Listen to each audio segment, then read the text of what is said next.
말씀은 누가복음 18장 9절에서 14절까지의 말씀입니다.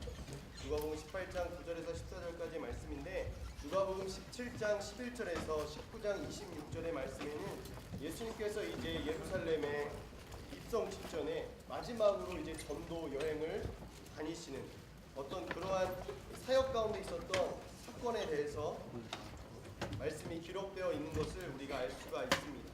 그중 오늘 본문에 포함되어 있는 18장 1절에서 14절까지의 말씀은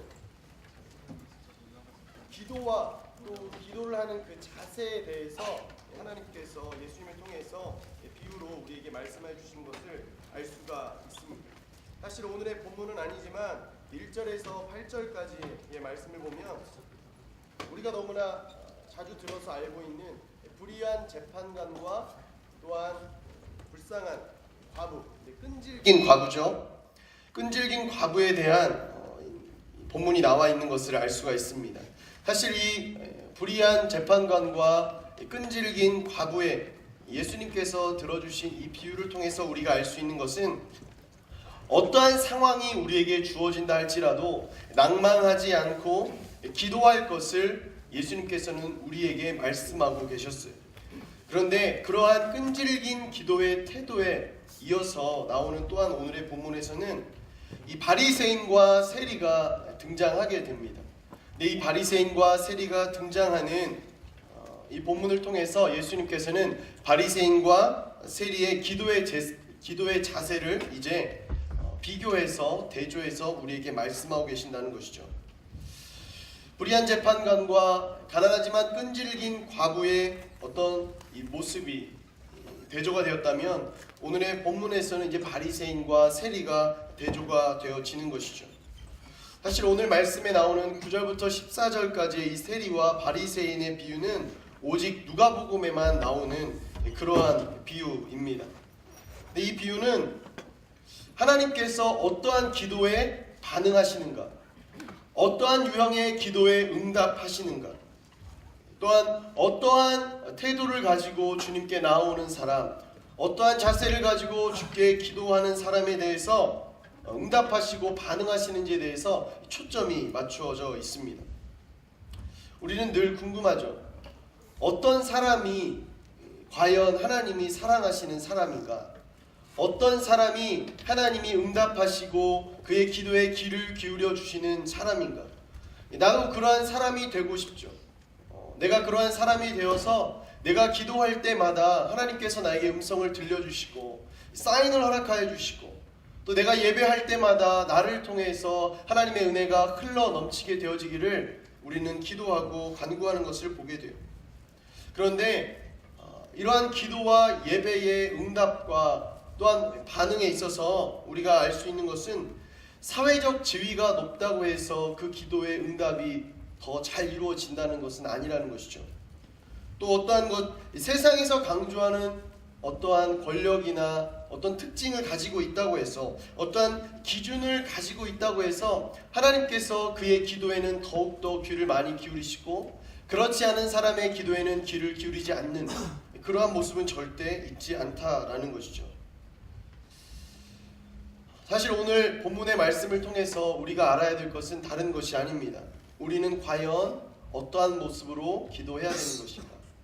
우리의 기도를 통하여서 하나님이 반응하실 때 우리는 어떻게 나아가야 할 것인가에 대해서 우리는 알아보아야 할 것입니다. 우리 9절부터 10절의 말씀 우리 한번 같이 봅시다. 9절부터 10절의 말씀 시작. 자기가 의롭다고 생각하며 다른 사람들은 업신여기는 몇몇 사람들에게 예수께서 이런 비유를 들려주셨습니다. 두 사람이 기도하러 성전에 올라갔다. 한 사람은 바리새파 사람이었고 또 한 사람은 세리였다. 사실 오늘의 본문에서 바리새인과 세리가 등장하게 됩니다. 근데 예수님께서 비유를 들었던 이 사람들의 기도의 모습은 어떠한 모습이었냐면 극히 그냥 개인적인 기도의 모습이었어요. 개인적으로 우리가 기도할 때 많이 있지 않습니까? 물론 주일에 나와서 예배를 드리면서 드리는 기도도 있지만 사실은 개인적으로 내가 때때로 짧은 시간이라 할지라도 장소와 상관없이 기도할 때가 개인적인 기도가 많이 있다라는 것이죠. 사실 오늘 말씀에서도 동일한 것입니다. 그냥 개인적인 기도예요. 이 사람들이 물론 성전으로 올라가고 있었지만 이들은 성전에 올라가서 어떠한 집회나 예배나 제사에 참여한 것이 아니라 그냥 개인적으로 기도하는 모습이었습니다. 우리로 치면 그냥 하루 중 어느 때건 간에 예배를 드릴 수 있는 어떤 그러한 모습이었다라는 것이죠. 사실 우리의 신앙이, 우리의 예배의 모습이 어떤 특정한 때와 장소를 가리는 것은 사실 너무나 쉬운 것입니다. 우리 신앙의 모습에서 주일에 나와서 예배 드리는 것은 쉬운 거예요. 그때 기도하는 것은 쉽다라는 거예요. 왜? 이미 나와왔고 이미 내가 자리를 잡았고 다른 사람이 함께 기도하기 때문에 그때 내가 그 때를 타서 그 장소를 비롯해서 기도하는 것은 쉬운 것입니다.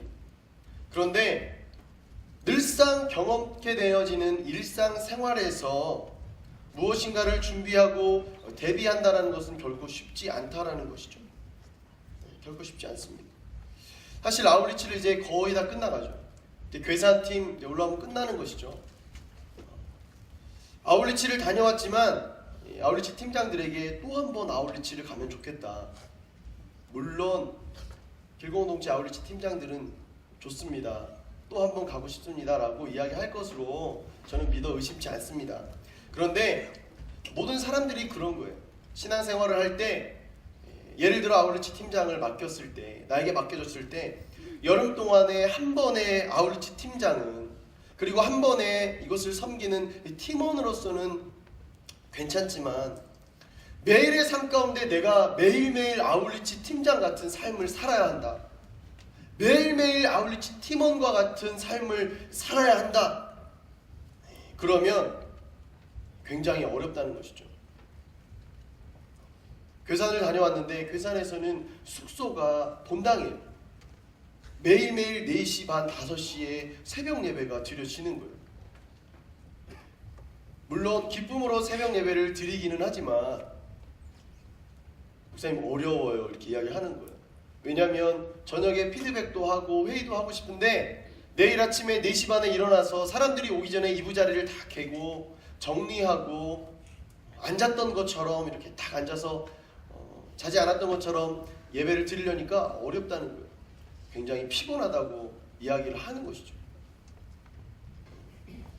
그래서 속으로만 생각했어요. 그래, 평소에 하지 못했던 기도 열심히 새벽마다 했으면 좋겠다. 언제 또 이렇게 새벽 예배를 드릴 수 있을까? 지금 있는 동안 열심히 새벽 예배 했으면 좋겠다. 혼자 그렇게 축복 아닌 축복, 기도를 해 주었습니다. 사실 우리의 삶 가운데 매일매일의 삶이 아웃리치와 같다면 물론 은혜가 넘치고 기쁨이 넘치겠지만 쉽지 않을 거예요. 아웃리치는 시간이 흘러가면 이것이 끝이 올 것이라는 어떤 기약이 정해져 있고 기한이 정해져 있지만 나의 삶은 내가 언제 이 삶이 끝날지 아무도 모르잖아요. 언제까지 이 상태가 지속될지 아무도 모르잖아요. 근데 그 지속되는 상태로 계속해서 살아야 된다라고 이야기하면 너무나 힘든 것이죠. 문고리 아웃리치를 다녀왔는데 첫날이 되어서 사람들이 그러는 거예요. 이제 첫날이 지나갔다.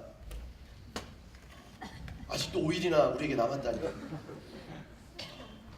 절망 섞인 목소리로 저에게 이야기를 하는 거죠. 마지막 날에도 그런 이야기를 하는지 보자고 속으로 제가 이야기를 했어요. 그런데 한결같이 이야기하는 것은 벌써 돌아가다니. 그러나 누구도 며칠 더 있으면 좋겠다라는 얘기는 하지 않는 것이죠. 내 은혜가 내게 그것으로 족하다. 그렇게 이야기를 하는 것이죠. 예수님은 오늘 말씀에서 어떤 절기나 어떤 특정 사역이나 어떤 이벤트에서 예배하고 기도하는 모습을 말씀하시고자 하시는 것이 아니라 극히 우리가 개인적인 신앙생활, 극히 개인적으로 성전에 올라가서 기도하고 예배하는 것을 비유로 드셨다는 것을 우리가 알 수가 있어요. 이것을 주목할 필요가 있는 것이죠. 한 번의 이벤트로서의 기도, 한 번의 예배, 한 번의 사역이 아니라 예수님은 그런 어떤 특정한 기간과 사역과 어떤 이벤트에만 주목하시는 것이 아니라 오히려 우리의 일상적인 예배에 더 많은 관심을 가지고 우리에게 주목하고 계시는 분이 바로 예수님이시라는 거예요. 오늘 본문에서 누가는 두 부류의 인물을 등장시키는 것을 우리가 알 수 있죠. 한쪽은 당대의 가장 경건하기로 소문난 바리새인이에요. 성전에서도 인정받고 집안에서도 인정받고 세상적으로도 인정받았던 어떤 그런 바리새인이었습니다. 다른 한쪽은 누구나 다 이스라엘 민족이라면 누구나 다 손가락질하고 죄인으로 치부하는 세리였다는 것이죠. 사실 다른 것 다 내려놓고 바리새인과 세리라는 것, 이 신분, 이 딱 두 단어만 가지고도 이 사람들은 너무나 큰 차이, 신분의 차이도 물론 있겠거니와 또 그들의 어떤 신앙의 모습에서의 다른 사람의 인식의 차이도 심하게 있었다는 것을 우리가 알 수가 있어요.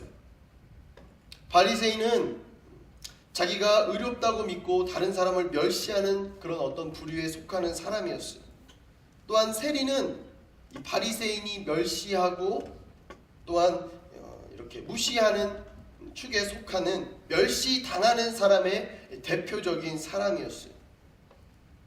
사실 이 두 계층의 이 두 신분의 사람이 성전으로 찾아 나와서 기도한다고 할 때 일반적인 사람들이 그들을 바라보는 모습은 우리가 그 다음 이야기를 읽어보지 않는다 할지라도 알 수 있는 것이죠. 누가 세리의 기도에 귀를 기울이겠습니까? 누가 세리가 기도하는 것에 관심을 가져주겠습니까? 바리새인이 기도하는 자리와 바리새인이 기도하는 모습에는 주목할지 모르겠지만 세리가 기도하고 세리가 외치는 것에 대해서는 주목하고 관심을 갖는 사람이 없었다라는 거예요. 그런데 우리가 또한 주목해야 될 것은 무엇인가 하면 이 사람 둘의 지위, 계급이죠. 이 신분에 대해서도 우리가 주목해서 보아야 되지만 사실 오늘 이 둘이 기도하는 장소에 대해서도 우리가 잘 알아야 되는 것입니다. 사실 이 둘은 다른 곳이 아닌 둘 다 똑같이 성전에서 기도하고 있었어요. 성전에서 기도하고 있었죠. 그런데 이 성전이라는 곳은 어떤 곳입니까? 성전이라는 곳은 바리새인들에 있어서는 홈그라운드인 거예요. 너무나 편하고 너무나 익숙하고 내가 이곳에 가면 대접을 받을 수 있고 나를 따르는 사람이 있고 나에게 주목해주는 사람이 많은 성전은 바로 바리새인들에게는 홈그라운드였다는 거예요. 그냥 이 바리새인이고 자신의 어떤 섬기는 모습 이것만 가지고 그냥 성전에서 아무것도 하지 않아도 성전에 나와 있기만 해도 그는 굉장히 대접받는 위치에 유리한 위치에 놓여져 있었어요. 그의 열심과 그의 사역과 그의 모습들이 말씀에 열거가 되어 있지만 특별히 그가 이야기하는 넘치는 분에 넘치는 11조, 그는 11조를 더 넘치게 한다라고 기록하고 있어요. 사실 그가 바치는 이 11조는 이 성전을 유지하는 데 굉장히 큰 쓰임을 받는 것이죠. 그가 드리는 11조로 인해서 이 성전을 유지할 수가 있었기 때문에 사실은 이 바리새인은 굉장히 갑의 위치에 놓여져 있었어요. 그런데 이와는 달리 상대적으로 등장되었던, 대비되었던, 대조되었던 이 세리는 그가 기도하는 장소가 성전이기 때문에 더욱더 위축될 수밖에 없는 거예요. 그냥 밖에서 길거리에서 내가 일하는 곳에서 그냥 기도한다고 해도 사람들이 손가락질 할 텐데 많은 사람들이 모여드는 성전에 와서 죄인인 세리가 눈을 감고 두 손을 모아서 기도한다고 할 때 다른 사람들은 절대 그를 곱게 보지 않는다라는 것이요. 바리새인은 성전을 위해서 돈을 바치는 입장이라면 이 세리는 로마를 위해서 돈을 많은 사람들에게 착취하고 갈취하는 위치에 놓여져 있었다는 것이죠. 우리 11절과 12절, 13절 말씀 우리 한번 같이 봅시다. 11, 12, 13절 시작. 하나님, 저는 다른 사람들, 곧 남의 것을 빼앗는 사람이나 불의한 사람이나 가늠하는 사람과 같지 않고 이 세리와도 같지 않음을 감사합니다. 저는 이 일주일에 2번씩 금식하고 얻은 모든 것에 11조를 냅니다. 그러나 세리는 멀찍이 서서 하늘을 쳐다볼 염두도 내지 못하고는 가슴을 치며 말했다. 하나님, 이 죄인에게 자비를 베풀어 주십시오. 성전을 유지하고 성전을 운영하는 사람의 입장에서 보면 바리새인은 그에게 있어서 굉장히 도움을 많이 주는 사람이고, 세리는 오히려 성전을 허무는 자의 그런 모습을, 위치를 가지고 있는 것입니다. 그것을 이미 이 세리는 다 알고 있어요. 내가 성전에 가서 기도하는 것, 다른 사람들이 달가워하지 않는다. 내가 눈을 감고 있는 것, 성전 안에 들어가는 것, 바리새인들이, 그 외에 많은 제사장들과 다른 사람들이 달가워하지 않는다는 것을 이 세리도 그것을 알고 있었다는 거예요. 그는 너무나 위축된 나머지 고개도 들지 못하는 거예요. 그리고 그의 간구는 무엇이었습니까? 무엇인가를 들어달라는 것이 아니라 이 죄인에게 긍휼을, 이 죄인에게 자비를 베풀어 주십시오라는 것이 그의 기도의 전부였다라는 거예요. 사실 바리새인은 자신을 향하여서 기도하는 사람이었죠. 자신을 향한 기도의 제목을 가지고 계속적으로 기도하는 사람이었어요. 그런데 이것과는 대조적으로 세리는 오직 자신의 모든 것을 다 하나님께 맡기는 거예요. 자신의 신분과 자신의 처지를 하나님께 다 맡기는 거예요. 하나님, 이 죄인에게 자비를 베풀어 주십시오. 자비를 받는 것, 은총을 받는 것은 그것을 베푸는 자가 없으면 절대 그것을 누릴 수 없는 것이 자비와 은총이에요. 이 세리는 하나님께서 나에게 이것을 베풀어 주시는 분이시라는 것을 고백하고 있었다는 거예요. 그러나 바리새인은 스스로 자신을 만족시킬 수 있는 기도의 제목은 열거했지만 자신의 의를 이야기는 했고, 자신의 어떤 섬김과 자신의 생활에 대해서 그것을 잘 치장하고 포장했지만 그 이상의 것을 하나님께 드리지는 못했다라는 거예요.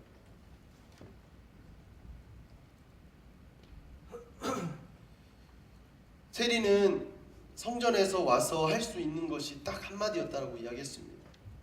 나에게 자비를 베풀어 달라고, 은혜를 베풀어 달라고. 우리는 성전에 찾아 나와서 기도할 때 우리의 기도의 제목은 어떻고 우리의 기도하는 모습은 어떻습니까? 몽골에 아울렛을 다녀왔는데요, 첫날부터 굉장히 힘든 일이 많이 있었어요. 팀원 하나가 거의 23시 55분 비행기였는데 23시가 다 돼서 와가지고 못할 뻔했어요. 거의 문을 닫고, 지가 문을 닫고 비행기를 탔어요. 굉장히 은혜였죠. 무슨 생각하면서 왔냐? 몽골을 안 가면 나는 이번 주에 어느 거리를 가야 될까? 하나님, 몽골을 못 간다면, 비행기를 못 탄다면 저희가 총알 택시를 불러서 서울에서 인천까지 쏘아서 왔거든요. 총알 택시를 타고 오면서 어차피 못 탈 거라면 나를 데려가 주십시오, 이런 기도를 하면서 왔다라고 이야기를 하더라고요. 저는 그의 이 간절한 기도가 오늘 이 세리의 기도와 맞먹지 않았을까라는 생각을 합니다. 그가 할 수 있는 기도가 무엇이 있었겠어요? 하나님 이거밖에 없죠. 누가 와서 제 짐을 들고 가게 해주시고, 수속하는 그 직원이 갑자기 일이 생겨서 못 가게 해주시고, 뭐 이런 구체적으로 기도했겠습니까? 갈 수만 있게 해달라고, 은혜를 베풀어 달라고, 제발. 몽골을 오기 위해서 머리를 못 감다니까 머리도 짧게 자르고 여러 가지 만반의 준비를 다 했는데 못 가게 되면 어떡할까? 여러분, 할 수 있는 것, 내가 할 수 있는 부분이 많아지면 기도를 안 하게 되더라고요. 내가 할 수 있는 것이 점점 사라져갈 때 나의 두 손은 점점 더 모이게 되어진다는 거예요. 내가 할 수 있는 것이 많으면 많을수록, 내게 능력이 많으면 많을수록, 내게 세상의 지혜와 나를 도울 수 있는 사람이 많으면 그 손으로 점점 더 많은 일을 하게 되는데 내가 할 수 있는 것이 점점 없게 되면 그 두 손을 모을 수밖에 없게 된다는 거예요. 몽골에 갔는데 몽골 선교사님이 아이들이 평소에 40명 온다는 거예요. 전도를 많이 해주십시오. 우리가 많이 준비해 갑니다. 120명이 올 거라고 이야기를 하시는 거예요. 아니라고. 팀장이 목사님 저희 120명 것만 준비하겠습니다. 아니라고. 200명 거 준비하라고. 예산도 없었지만 200명 거를 저희들의 식비를 줄여가면서 물건을 준비해서 갔어요. 첫날 뭐 기념사진도 찍고 이렇게 이동을 해서 갔는데 뚜껑을 열어보니까 300명이 넘는 숫자가 온 거예요. 감사할 일로 우리가 여겨야 되지만 우리가 준비해간 물건은 200개밖에 되지 않기 때문에 이것을 주지 못할 바에는 다 똑같이 동일하게 주지 못할 바에는 이것을 주지 않아야 되는 거예요. 마음이 불편하더라고요. 우리의 믿음이 너무나 연약했구나. 300개 준비하라고 할 걸. 나도 믿음이 부족했고 팀장도 믿음이 부족했구나. 팀장도 원망했다가 저의 적은 믿음도 원망했다가 더 이상 안 왔으면 좋겠다. 문을 걸어 잠글까 막 혼자 생각했다고. 여기에 6분의 1도 안 되는 공간에 300명이 들어 앉아 있는 거예요. 선생님까지 하면 350명이 넘는 숫자가 앉아 있는 거죠. 기도했어요. 다음 날은 비누방울도 불어야 되고 선물도 줘야 되고 뭐 할 게 많은데 개수가 200개로 한정이 돼 있으니까 기도했어요. 하나님, 사역하는데 이걸 어떻게 오는 애들을 막을 수도 없고 어떻게 해야 되죠? 참 하나님은 대단하신 것 같아요. 그날부터 비가 내리기 시작하는데요. 비가 오니까 애들이 안 오는 거예요. 추워가지고 애들이 안 오는 거예요. 이제 또 비가 오고 막 추우니까 또 기도하는 거예요. 하나님, 원래 다니던 애들도 안 오면 어떡하죠? 참 대단하신 게 처음에 딱 둘째 날이 되니까 130-40명이 오는 거예요. 그래서 그래도 참 다행이다 그랬는데 비가 딱 그치고 나서 애들이 스물스물 오는 거예요. 근데 정확하게 한 200명 정도가 오더라고요. 모든 일정을 다 무사히 마쳤어요.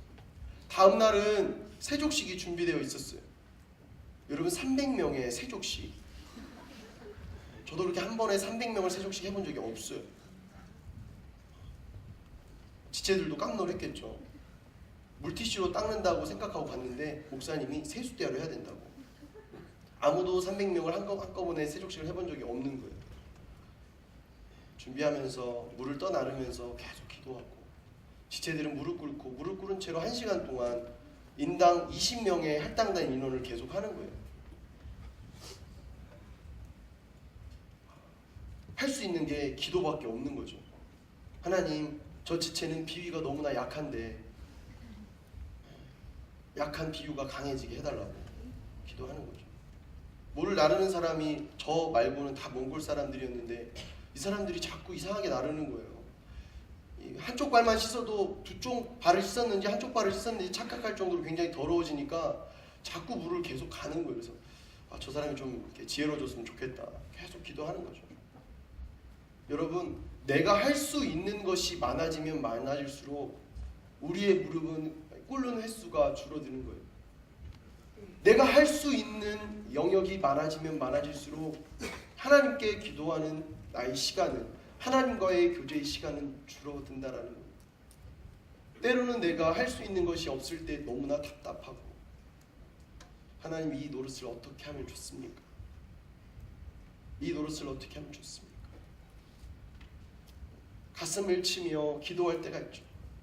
그런데 하나님의 사람이 할 수 있는 가장 위대한 것은 바로 기도라는 거예요.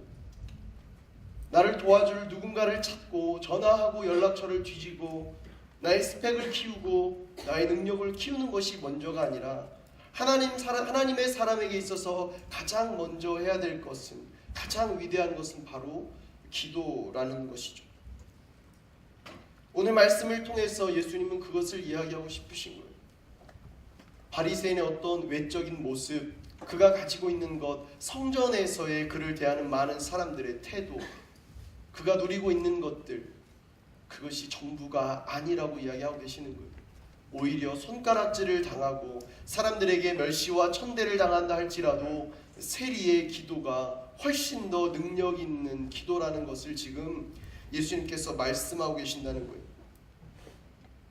바리새인의 기도는 자신의 의의를 표장하고 자신의 어떤 가지고 있는 것들을 자기 스스로가 자아 도취되도록 하는 진열하고 포장하는 것에 그치지 않았어요.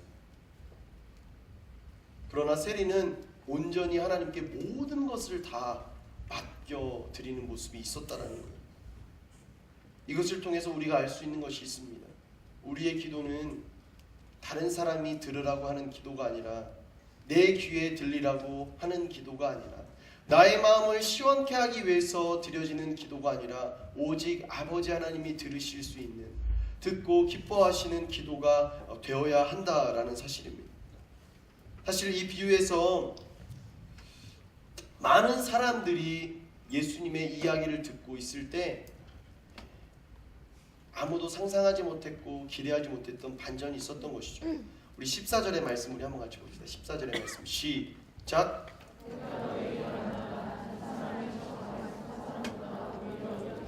인정을 받고 집으로 돌아갔다. 누구든지 자기를 높이는 사람은 낮아질 것이요 자기를 낮추는 사람은 높아질 것이다. 하나님 앞에서 의롭다 하심을 받은 사람, 의롭다함을 여김을 받은 사람은 바리새인일 것 같은데 그는 기도를 잘하고 그가 행했던 것이 많기 때문에 바리새인이 높임을 받아야 될 것 같은데 예수님의 비유의 결론에서는 그렇지 않다는 것이죠. 오히려 세리라는 사람이 높임을 받는다라고 이야기를 하고 있다는 것이죠. 여러분, 사람의 기대와 사람의 예상은 하나님의 방법과는 때로는 너무나 정반대일 때가 있다라는 거예요. 내가 상상하지도 못했고 생각해보지 못했던 기대하지 않았던 부분에 있어서 하나님은 나를 너무나 심하게 놀래키시는 분이시라는 것이죠. 하나님은 스스로 낮추는 자를 높이시는 분이십니다. 자기 스스로 높일 수 있는 자를 더 높아지게 해주시는 분이 아니라 스스로 낮추는 자를 높이시는 분이 바로 아버지 하나님이시라는 거예요. 나의 기도의 모습은, 나의 신앙생활의 모습은 어떠한 모습입니까? 포장은 잘할 수 있고 섬기는 것을 잘 치장할 수 있지만 과연 하나님이 이것을 받으시는 것인가 생각해 보았느냐라는 것입니다. 여러분, 사람이 보기에 좋은 사역과 사람이 보기에 좋은 예배를 드리기보다는 내가 올려드리는 이 한마디의 기도가 과연 하나님이 받으실 만한 기도인가? 내가 드리는 찬양이 과연 하나님이 들으시고 기뻐하실 만한 찬양인지 날마다 점검해 보아야 된다라는 사실입니다. 사실 오늘 말씀에서 바리새인은 그는 갑의 위치에 있었기 때문에 많은 것을 사람들에게 보여줄 수가 있었어요. 그리고 그가 섬기는 것이 많았고 그가 받고 있는 대우가 많았기 때문에 그것들만 열거해도 굉장히 훌륭한 기도가 나올 수 있었어요. 근데 오늘 말씀에 세리는 완전히 정반대였잖아요. 세리는 어떠했습니까? 그는 하늘을 쳐다보지도 못했대요. 쳐다보지도 못했고 통회하는 마음으로 애통하는 마음으로 탄식을 했고 가슴을 쳤고 자기 자신을 어떤 기도에 자기 자신의 어떤 모습을 기도의 주된 제목으로 삼았다라는 거예요. 그가 이루어나왔던 사역과 섬김과 어떤 그러한 외적인 모습이 아니라 세리 그 자체를 기도의 제목으로 삼았다라는 것이죠. 세리는 하나님께 나아갈 때 죄인의 모습으로 나아갔어요. 세리는 그의 정체성은 하나님 앞에 있는 죄인이라는 것을 인식하면서 나아갔어요. 하나님, 이 죄인에게 긍휼을 자비를 베풀어 주십시오라는 모습으로 나아갔다라는 거예요. 어떤 자기를 치장하고 포장하고 어떤 축하하는 그런 멘트가 전혀 들어가지 않았다라는 거예요. 여러분, 우리의 신앙의 모습은 바로 세리와 같아야 합니다.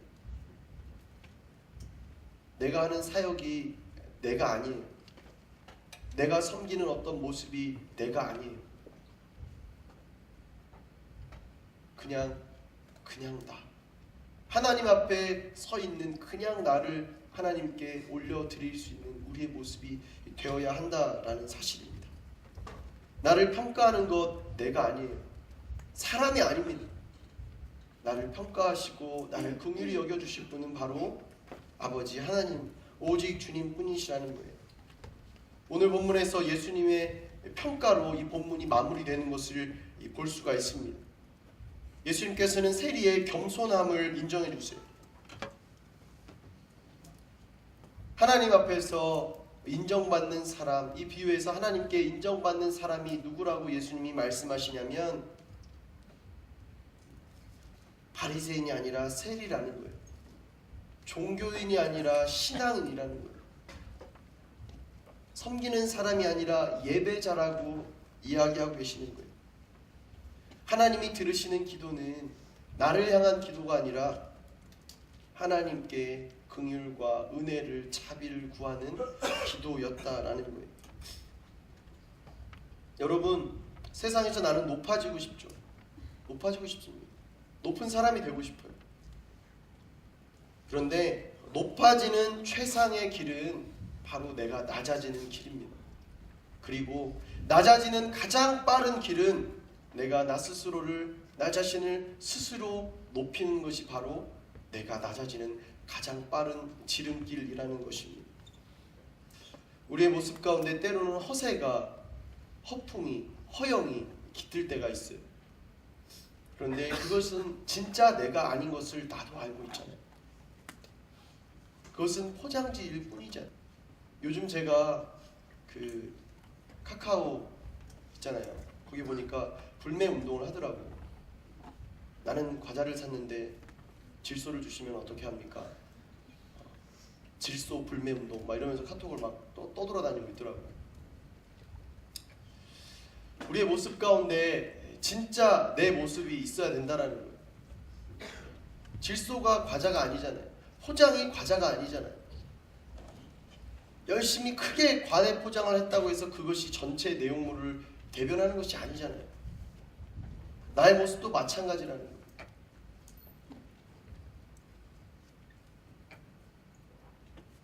하나님 앞에서 나의 어떤 벌거벗은 모습이 드러날 때 굉장히 수치스럽습니다.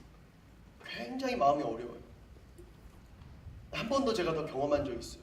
언제였냐면 결혼할 때였어요. 결혼을 하기 위해서 제 아내와 이런저런 이야기를 하는데 너무 마음이 어려웠어요. 벌어놓은 것이 없고 내가 가진 것이 없고 내가 해줄 수 있는 것이 없을 때 나의 경제적인 능력이, 나의 사회적인 위치가, 내가 가지고 있는 스펙이 이렇다라는 것을 아내 될 사람 앞에서 다 이것을 오픈하니까 정말 옷을 벌거벗고 있는 모습이더라는 것이죠. 그런데 그렇게 하지 않으면 절대 결혼할 수가 없겠더라고요. 내가 감추고 있는 것, 내가 숨기고 있는 것이 있으면 정정당당하지 못한 거잖아요. 정의롭지 못하고 솔직하지 못한 거잖아요. 정직하지 못한 거잖아요. 사람과 사람의 관계도 그렇지만 우리의 관계에 있어서, 특별히 하나님과의 관계에 있어서는 가리워진 것이 없어야 돼요. 감추어진 것이 없어야 돼요. 온전히 모든 것을 다 하나님께 보여드려야 돼요. 마치 세리처럼. 바리새인은 자신의 포장을 한 겹 한 겹 한 겹 기도하는 가운데 그것을 벗겨놓았지만 진짜 자신은 하나님께 드리지 않았어요. 그런데 세리는 더 이상 벗겨질 것이 없는 사람이었음에도 불구하고 그는 하나님 앞에 나아갔다라는 것이죠.